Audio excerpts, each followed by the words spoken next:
where were you at the start of the course? Because your circumstances are quite interesting, and your kind of career plan from this point is quite interesting as well.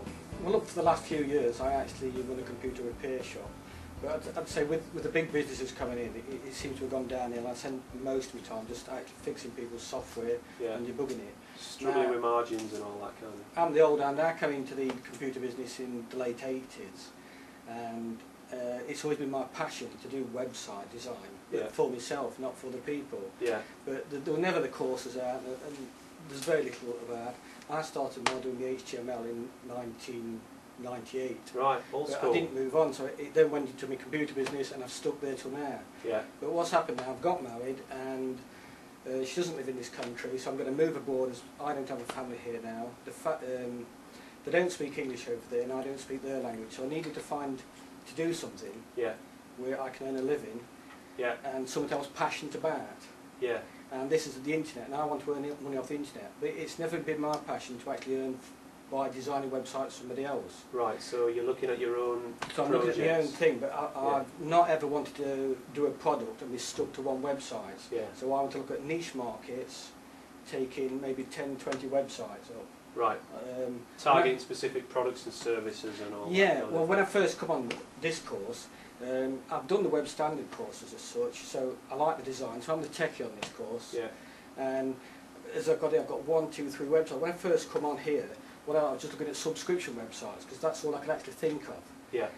But I was thinking it's going to be 4 or 5 years before I could move abroad, because I also need to put PHP and SQL on, which I haven't done. So I'm actually updating all my skills at present. Yeah, you're on you're quite a significant learning curve, you know, which... Yeah, as I say, there's a lot to learn. What I've done with a poster, I think when I first started the course, I had a bit of a blinker on the market side of things. I know where I was, I know where I wanted to go, but it was how to fit all the modules I've done with the Dreamweaver, the web standard, CSS and everything, how it all fits together. Yeah, how to bring it all together, yeah. And bring it all together. And now, as I've done the eye tracker here, when I remember the last time I actually done marketing, that it was Yellow Pages, and the thing with the Yellow Pages, you always look to the top right-hand corner. That was the best place to your advert. Yeah. Where right-hand page is always more expensive than the left. Yeah, that was it. In papers, you know, it's about 15–20% more. Yeah. We're actually here on the internet. It's turned this on its head. Where we're always looking on the top left-hand side and more reading it like a book. Yeah, working I've never really seen that parallel, but yeah, it's true. Yeah, it's more, we more read kind of vertically as opposed to across like we do on a book as well. So an interesting kind of lead in there, because we were looking at one specific kind of business project then, and what were the other business models, I suppose, which have come in from this course? Well, it's made me think more wider scope now and take the blinkers off and see what I can do. As I said, I came in with a subscription website, but what I also come into was a static blog website. Now I say a static blog website because I'm actually using blog software. Yeah. And the idea is on this one is actually to bring an RSS feed in. Yeah. But I won't be writing the content. I'll probably bring it to 15 or 20 other blogs. Yeah. And the idea would be on a niche market. It could be anything. It could be a hobby. It could be a product. It could be fishing. And I've got the software already. And what I've actually used is software that brings it in as HTML. Right. So it will be software friendly. Right. The other that's really interesting. That's a meta blog. You know, meta search engines are search engines that search other search engines and then combine the results into one. Ask used to be one of the kind of biggest ones that do that. That's like the blog equivalent. So it's like, these are the most important blogs. I'll bring those into one place for you, so you don't need to kind of and I can control what gets updated daily. And bringing it together in one place. See, that's a mashup. Yeah, because people love that. Because all you have to do is, because you're bringing their information in, you've got to put a reference to their website on it, so it will say Paul Daniels wrote this and so and so. Yeah. And they love it because you're advertising them. Yeah. People are getting information. People can it's bringing it through. Yeah. I like that. That's quite a clever, somewhere between a meta blog and a mash. That's a really good one. Tell me about the one. Yeah, really good. Tell me about what you're doing here then, and kind of what web 2. I mean, as I say, I started in the early 90s, so everything was like reading a magazine. It was static. It was just turning pages, reading. You see the picture. Yeah. Now today, Web 2. If you ask 10 people what Web 2 is, they all have slightly different answers. Yeah. To me, Web 2 is bringing everything we've got today. So what we do, we're bringing video. We're bringing audio, anything Yeah. what's modern, we could say. That's really interesting, because I expected Did you you as see a the techie to have quite a kind of jaundiced view of it, but your kind of view is it's a sort of it's about the media almost. It's about all the different medias coming together in That's one correct. place. Right. That's an interesting view on it. I don't disagree with that. I'm a big fan of the search engines. Before I come on the actual course, I knew little about the word search. I knew nothing of the tools. I knew Google Tools existed, but I never used it. Yeah. And I think on the course, what we've done, we actually used mobile phones as an example. And we found out we get like 1,700,000 websites to compete against. We found out if we do this down, we could say Nokia phones. We'd come further down the list. Yeah. So. Yeah. But if we want to find a niche market, okay, there might be only 500 searches for it. We could actually do the actual phone by name, so it might be a Nokia 600 thing. Review or something, yeah. And I'd actually start off to find my phrase words by using broad search. Yeah. Once I've got the broad search, I put it in again to the broad search, which gives me other boards. Yeah. And when I find, say, I've chose 5 or 6, I'd actually put them to the exact search.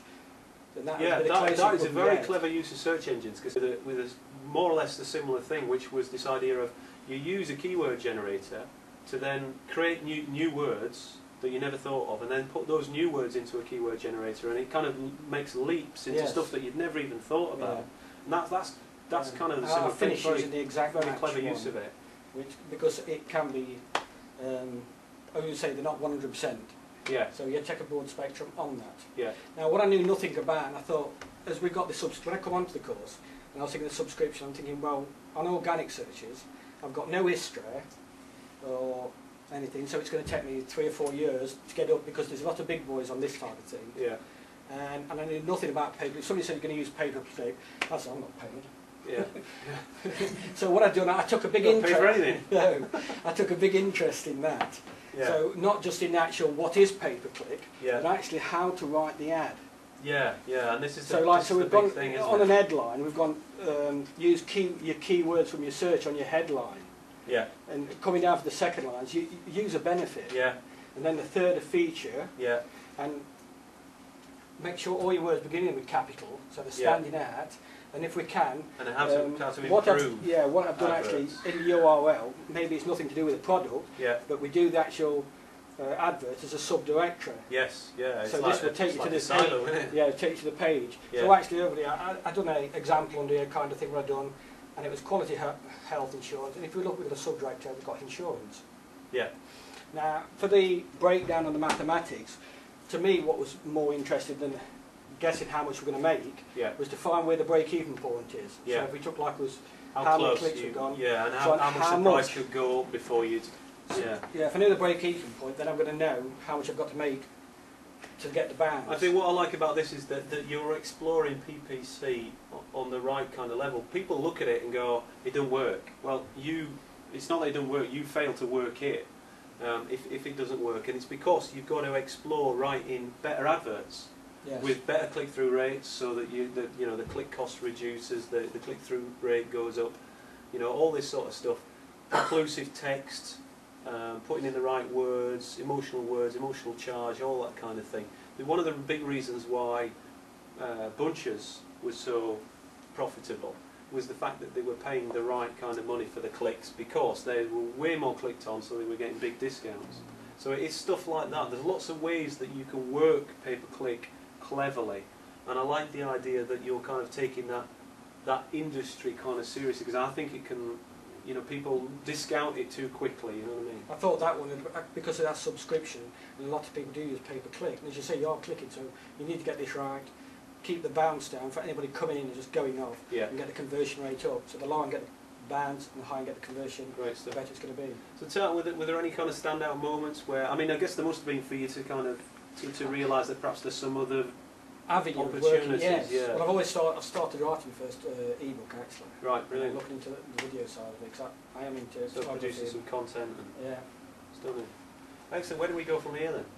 What are your on the content side, the thing for the course what stuck out on me, and it still stuck out, it has been mentioned before, is the Whitby Seaside Holiday Hotel. Right. Where if you're going in winter, you've got a rough sea, it's windy, it's rainy, how are you going to sell it? Yeah. So how to with turn the right this mind around. we want to go. So listing all the things which is bad about it, and twisting them, so you get the benefits from it.